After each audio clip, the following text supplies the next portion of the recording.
I was standing at the altar looking into my bride's eyes when my father, the man who raised me for 30 years, stood up and destroyed my entire world with 12 words. He's not really my son. Let me back up just 30 seconds because you need to understand what that moment felt like. 250 of Massachusetts's wealthiest families sitting in perfect rows of white chairs, the June sunshine filtering through the oak trees of our estate, and Isabel, beautiful, radiant Isabel, holding my hands, while the officiant spoke about eternal love. I was Ethan Caldwell, son of Richard Caldwell, heir to a $120 million real estate empire. In exactly 3 minutes, I would be married to the woman I loved. Life was perfect. Then came those 12 words. My name is Ethan, and this is the story of how I lost everything and found myself on what should have been the happiest day of my life. But first you need to know the players in this tragedy because every single one of them matters. Richard Caldwell, my father, or the man I called father, built his fortune from his father's modest real estate firm into an empire. 6'2", silver-haired with eyes like a winter storm. He commanded every room he entered. He taught me to tie a tie, throw a curveball, and negotiate a business deal. He also kept the biggest secret of my life for nearly 3 decades. My mother, Margaret Caldwell, was Newport royalty even before she married Richard. Blonde, elegant, with a smile that could light up a charity gala, but never quite reached her eyes when she looked at me. I thought that was just her way. Turns out guilt looks a lot like distance when you're keeping a secret that big. Then there's my sister Caroline, 3 years older, twice as sharp, and the one who actually deserved to run the family business.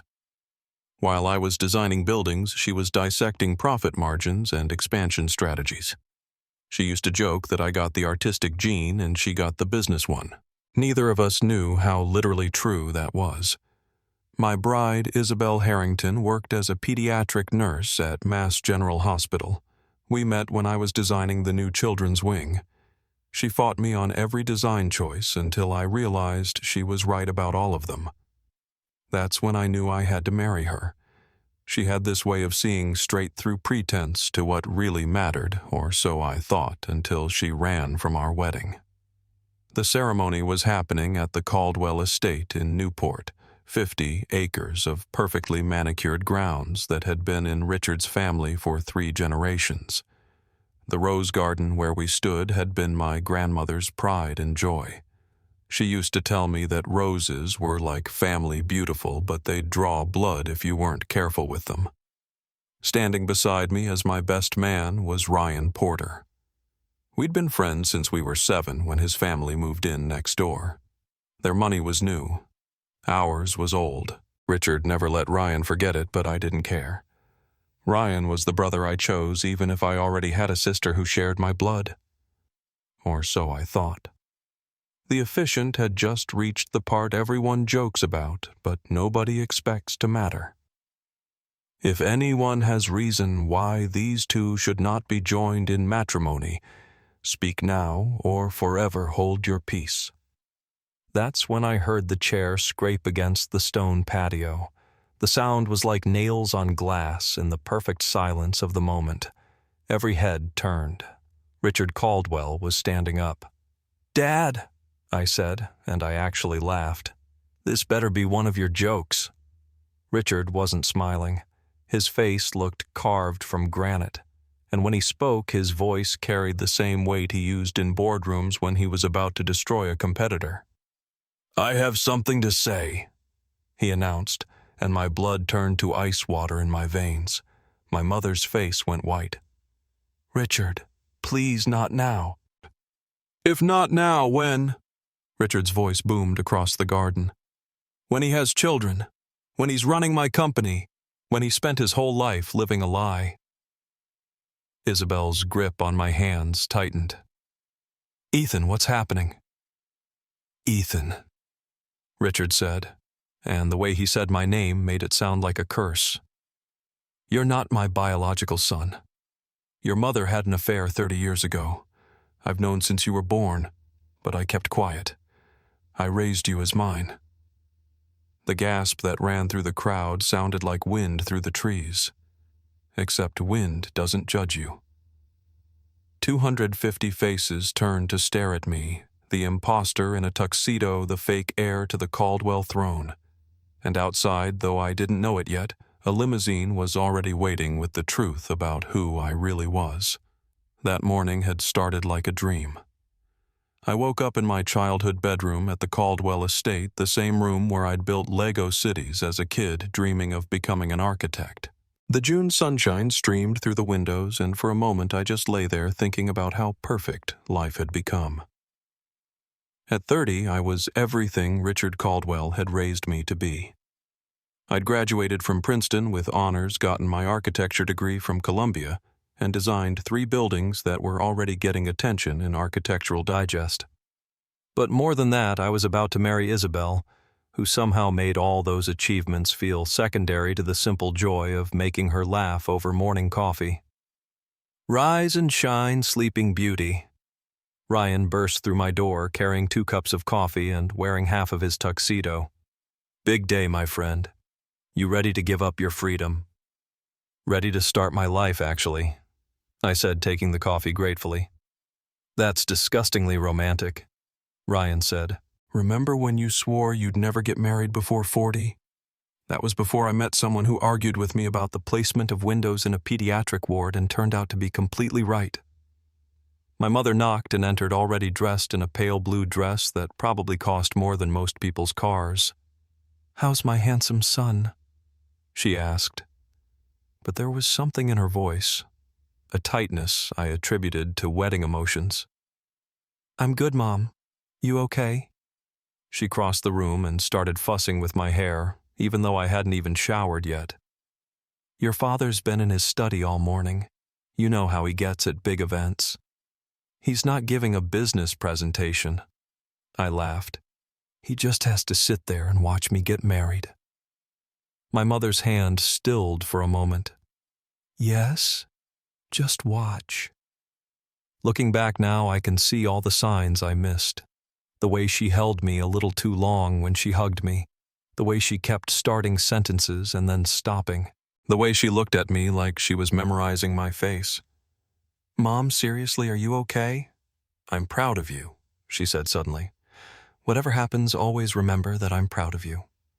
"Whatever happens, Mom, it's a wedding, not a war." She smiled, but it didn't reach her eyes. "Of course, I'm just being sentimental." After she left, Ryan watched me carefully.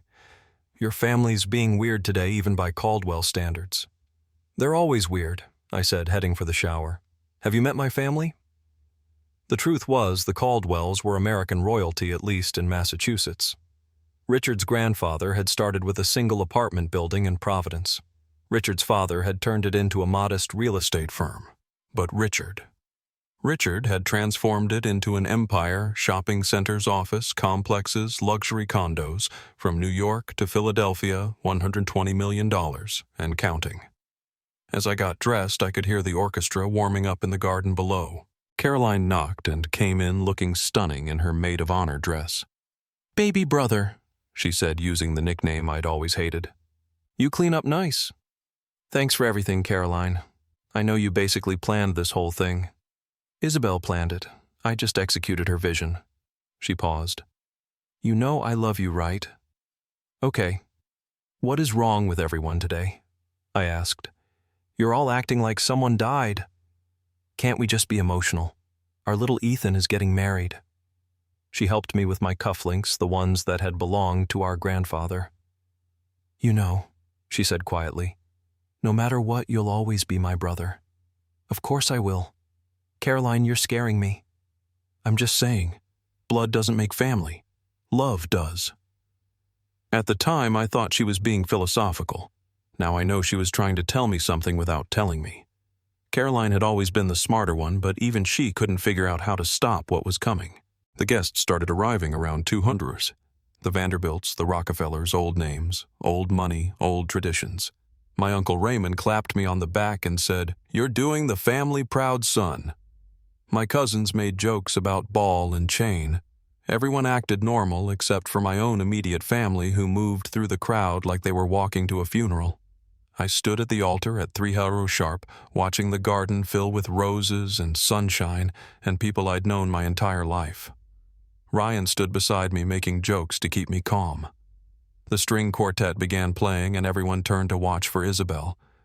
This was supposed to be the beginning of my perfect life. Instead, it was the end of everything I thought I knew about myself. The string quartet shifted into the wedding march, and there she was.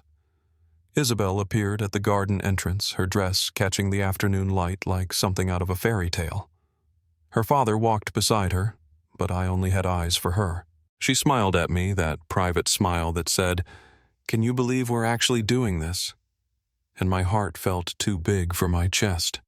Everything was perfect for exactly 7 more minutes. The efficient Reverend Collins had known our family for 20 years. He'd presided over Caroline's confirmation, my grandmother's funeral, and now my wedding. His voice carried across the garden as he spoke about love commitment and the sacred bonds of marriage. "Do you, Isabel Grace, take this man to be your lawfully wedded husband?" "I do," she said, squeezing my hands. "Do you, Ethan Richard, take this woman to be your lawfully wedded wife?" "I do," I said, meaning it with every cell in my body. If anyone has reason why these two should not be joined in matrimony, speak now or forever. Hold your peace. The silence that followed should have lasted 2 seconds, maybe 3, just enough for the Reverend to move on to the next part. Instead, I heard that chair scrape against stone. Richard Caldwell stood up.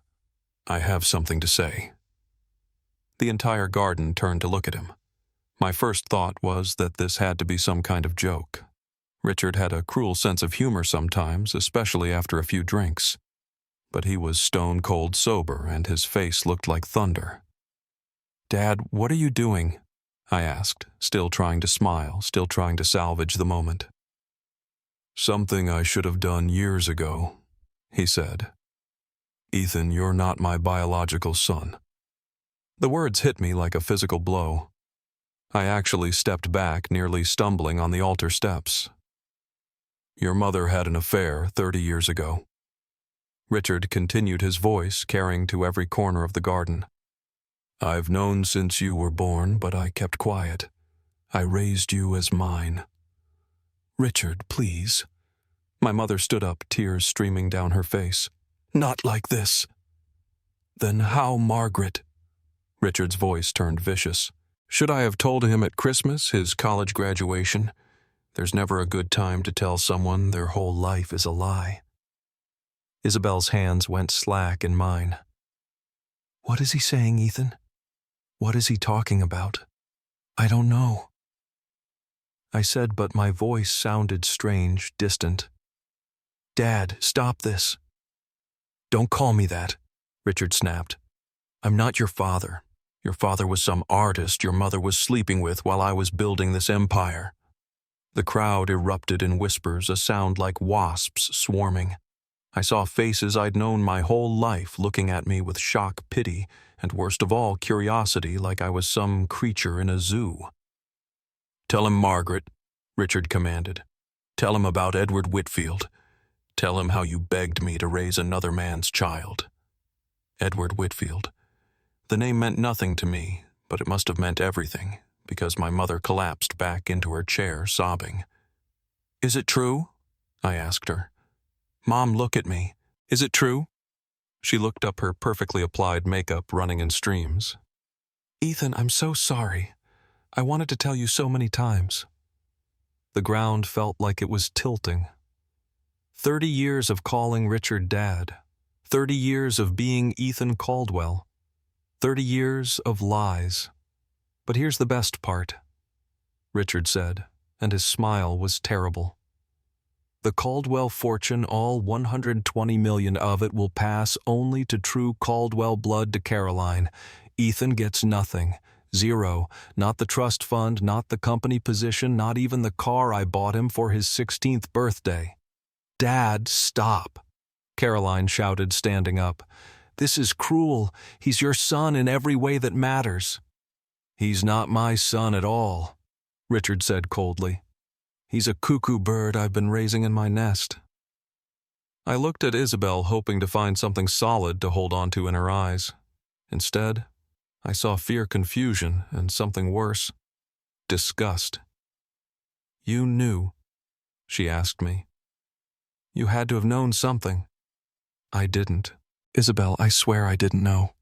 She pulled her hands away from mine. "Your whole family knew. They all knew except you." "I can't do this," she said, backing away. "This is insane.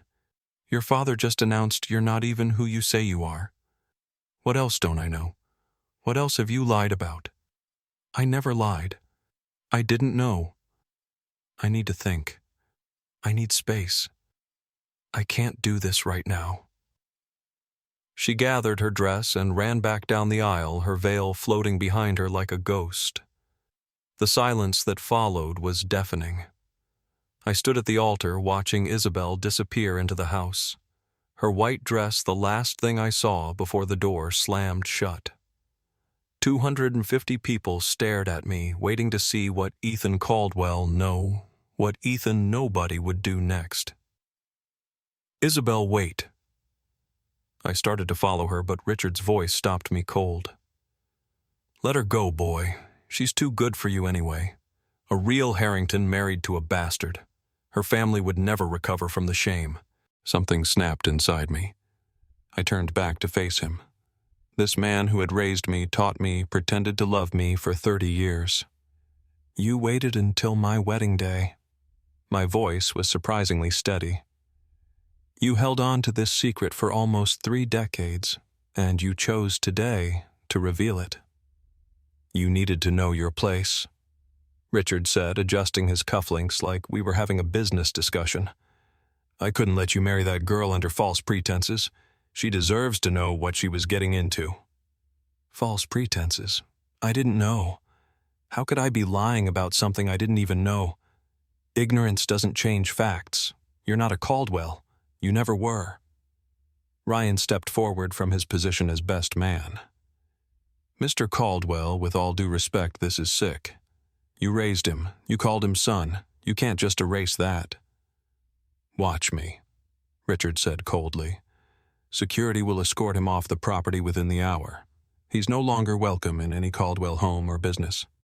My mother finally found her voice. "Richard, you can't do this. He's innocent in all of this. Punish me if you want, but not Ethan." Richard laughed, and it was an ugly sound. "You think this is punishment, this is mercy. I could have exposed your affair 30 years ago. I could have divorced you and left you with nothing. Instead, I raised your bastard and gave him every advantage. The best schools, the best opportunities, everything a real son would have gotten. And this is how you thank me, by telling the truth I asked. You think you deserve gratitude for lying?" The crowd was absolutely silent, now hanging on every word. I saw Uncle Raymond whispering to his wife. My cousins were recording on their phones. The Vanderbilts were already heading for their cars, not wanting to be associated with the scandal. Caroline pushed through the crowd and stood beside me. "Ethan, don't listen to him. You're my brother. You'll always be my brother." "Your half-brother," Richard corrected. "And if you continue to associate with him, Caroline, you'll lose your position in the company." "You're threatening me now?" Caroline asked, incredulous. "Your actual daughter, I'm protecting the family legacy, something you should understand if you want to inherit it." Meh. I looked around the garden at the roses my grandmother had planted at the gazebo where Caroline and I had played as children, at the house where I'd learned to ride a bike in the driveway. Every memory was tainted now, poisoned by the knowledge that I'd never really belonged here. "You want to know something, Richard," I said, and I made sure to use his first name. "You're right. I'm not your son, because no son of yours would have turned out decent. No son of yours would have known how to love someone properly. You did me a favor by not being my real father." His face turned purple. "You ungrateful little..." "Grateful for what?" "For the humiliation. for waiting until the most important day of my life to destroy it, for making sure everyone I've ever known would witness my disgrace. I pulled off the binder and threw it at his feet. Keep your name, keep your money, keep all of it. It was never mine. Anyway, I started walking down the aisle, not running. I wouldn't give him the satisfaction of seeing me run. Behind me, I heard voices calling my name. Ryan, Caroline, even my mother. But I didn't stop. "If you walk away now, you get nothing," Richard shouted. "Not even your personal belongings. Nothing." I turned back one last time. I'd rather have nothing as myself than everything as your son. The crowd parted as I walked through them like I had something contagious. Maybe I did. Maybe scandal was infectious and they didn't want to catch it. Their whispers followed me like a swarm of locusts. "Did you know the poor boy?" Margaret must be mortified. $120 million gone. Who's Edward Whitfield? I made it to the front of the estate before I realized I had no car, no phone, no wallet. Everything was inside. Richard had planned this perfectly. Even my humiliation had been architected for maximum impact. I stood there in my tuxedo on the side of the road, a man with no name, no family, no future. That's when I saw the limousine approaching. The black limousine glided to a stop beside me, its engine purring like an expensive cat. The rear window rolled down smoothly, and I found myself looking at a woman in her 50s with silver hair pulled back in an elegant twist. Her eyes stopped me cold. They were my eyes, the same unusual green with gold flecks that I'd never seen in Richard or Margaret. "Ethan Caldwell?" she asked, though something in her tone suggested she already knew the answer. "I don't know who I am anymore," I said honestly. "But yeah, that used to be me." She opened the door and stepped out. She was tall, graceful, wearing a navy dress that whispered money but didn't shout it. "My name is Eleanor Whitfield. I was your father's sister." The words hit me like a second blow. Edward Whitfield. Richard mentioned that name. "Yes, Edward." Her voice softened when she said his name. "He died 4 years ago, but he knew about you. He spent his final months making sure you'd be taken care of when this day came. He knew this would happen. He knew Richard Caldwell well enough to predict it. Men like Richard can't let perceived slights go unpunished. Raising another man's son, that would eat at him until he found the perfect moment to exact his revenge. She handed me a manila envelope, thick and heavy with documents. My hands shook as I took it. "What is this?" "Your inheritance. Your real inheritance." Eleanor's eyes were kind but serious. Edward was a successful artist. Very successful, actually. His paintings hang in museums across the world. When he found out about you, he changed his entire will. I opened the envelope. Inside were legal documents, bank statements, property deeds, and photographs. The photographs made me stop breathing. It was like looking at myself in 20 years. The same angular face, the same unruly dark hair, the same eyes that Eleanor shared. "He looked for you," Eleanor continued. "Hired private investigators found out that Margaret had disappeared from his life without explanation 30 years ago. She was pregnant with you and terrified. Richard had offered her a deal, marry him, let him raise you as his own, and you'd want for nothing. Or keep you and struggle as a single mother with no support. She chose Richard's money. She chose what she thought was best for you. Edward had no money back then. He was a struggling artist living in a studio apartment. Richard was already wealthy, established, offering stability. I found a handwritten letter in the envelope. The paper was soft with age, like it had been handled many times. The first line read, "My dear son, if you're reading this, then you know the truth and I can finally speak to you honestly. Read it later," Eleanor Whitfield said gently when you're alone. "But know this, he loved you without ever meeting you. He followed your career, collected every article about your architecture projects. He said you inherited his artist's eye but found a way to make art that shelters people. How much did he leave me? The question felt crass, but I needed to know if I'd have anywhere to sleep tonight. Everything. The paintings in private collections worth about $15 million. The estate in Italy, Tuscany. The brownstone in Chicago. The cabin in Maine. The investment portfolio he built from his art sales, another $25 million. After taxes and fees, you're looking at around $40 million. $40 million. Not $120 million like the Caldwell fortune, but it was mine. Actually mine. There's more, Eleanor continued. You have sisters. Half-sisters Sophia and Olivia. They're artists too, and they know about you. They want to meet you. Behind us, I heard footsteps running. Ryan and Caroline had followed me out. Ethan, Caroline called. Don't leave like this. I turned to face Themmy's sister and my best friend, the two people who'd stood by me in that garden of horrors. I have to go, I said simply. Where Ryan asked, You don't have anywhere to go. I looked at Eleanor, who nodded slightly. Actually, I do. I have a father who left me everything. I have an aunt who came to find me. I have sisters I've never met. I have a whole life I never knew existed. Caroline was crying now. You're still my brother. I don't care what Dad says. I know. And you're still my sister. But I can't go back there. I can't be in that house in that life knowing it was all a performance. What about Isabel? Ryan asked. She ran. When I needed her most, she ran. That tells me everything I need to know. Eleanor stepped forward. The car is waiting, Ethan. The choice is yours. But if you come with me, you'll learn who Edward Whitfield was. Who you really are. Who you could become without the Caldwell name hanging around your neck like a noose. I looked back at the estate one more time. Through the gates, I could see the wedding guests dispersing the scandal already spreading through Newport society like wildfire. Tomorrow would be the talk of every country club and charity board. But tonight, I had somewhere else to be. 8 months later, I stood in my new Chicago apartment watching the city wake up through floor-to-ceiling windows. The brownstone Edward had left me was worth $8 million alone. But it wasn't the money that mattered.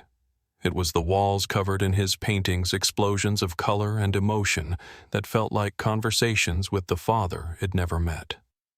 My phone buzzed with a text from Caroline. Dad's miserable. Mom finally served him divorce papers yesterday. She's taking half of everything. We met for coffee that afternoon at a small cafe in Beacon Hill, far from the Caldwell territory of Newport. Caroline looked tired but somehow lighter, like she'd been carrying a weight she finally put down. How's Mom? I asked. She's in therapy 3 times a week. The guilt was eating her alive. She wants to see you when you're ready. Maybe someday, not yet. And Richard, Caroline laughed, but it was bitter. He's alone in that massive house, rattling around like a ghost. The board is questioning his judgment after the wedding scandal. Turns out, publicly humiliating someone at a society wedding is bad for business. Who knew? What about Isabel, engaged to Andrew Whitman?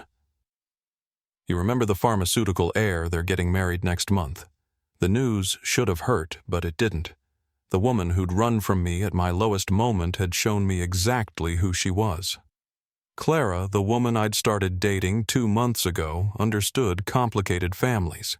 She'd been one of Edward's art students and had stories about my father that made him real to me in ways the photographs couldn't. He used to say that art was just life with the boring parts edited out, she told me on our first date. I think he would have loved your buildings. You create art people can live inside. My architecture firm Whitfield Designs had launched 3 weeks after the wedding disaster. Eleanor had introduced me to her connections in the art world. People who wanted homes and galleries that understood both function and beauty. My first commission came from a museum director who'd known Edward. The second came from someone who'd never heard of the Caldwells, but loved my portfolio. By month 8, I had 8 employees and more requests than I could handle. Ryan had quit his job at Morgan Stanley to become my business partner. If you can walk away from $120 million, he said, I can walk away from a soul-crushing finance job. The real revelation came through Sophia and Olivia, my half-sisters.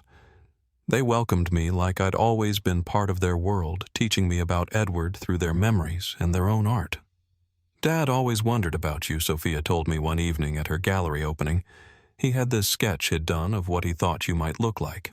It was surprisingly accurate. Why didn't he fight harder to find me sooner? Richard threatened him with lawyers.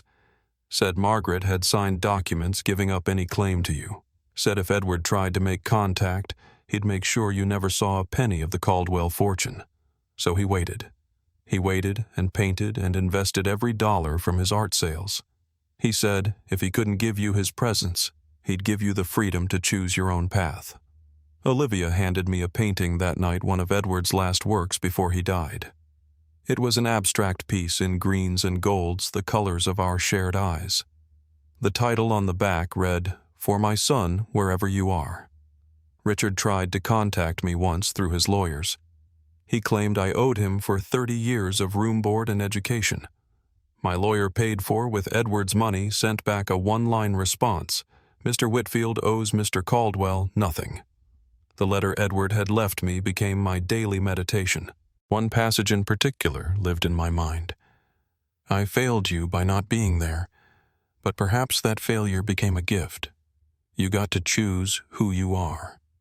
Without my influence, without my expectations, you became yourself. An architect, a builder, a creator. The Caldwells may have raised your body, but your soul was always your own. Now you're free to build whatever life you want with whatever name you choose." I legally changed my name to Ethan Whitfield the week after I read that letter. Standing in my apartment now, surrounded by Edward's art and my own architectural drawings, I understood the truth. Richard thought he was taking everything from me when he stood up at that wedding. Instead, he'd given me the one thing his money never could: freedom. Freedom from performing the role of grateful son. Freedom from the suffocating expectations of old money. Freedom from a life that was never really mine. My phone buzzed. Eleanor was texting about Sunday dinner. "Sophia's making paella, Edward's recipe. Bring wine." I smiled and typed back, "Red or white, whatever makes you happy. Life's too short for other people's rules." I looked at my reflection in the window. Not Richard's son, not the lost Caldwell heir, but Ethan Whitfield, architect brother-son to a man who loved me without ever meeting me. The wedding that destroyed my old life had given birth to my real one, and that was worth more than all the Caldwell millions. That was worth everything. If this story resonated with you, if you've ever discovered that losing everything meant finding yourself, I'd love to hear about it in the comments below. Share this video with someone who needs to remember that sometimes our biggest disasters become our greatest gifts. And don't forget to subscribe to the channel for more stories about the moments that break us open and let the light in. Because sometimes the family we choose and the family that chooses us from afar is worth more than the family we're born into. Sometimes the truth that destroys us is the truth that sets us free.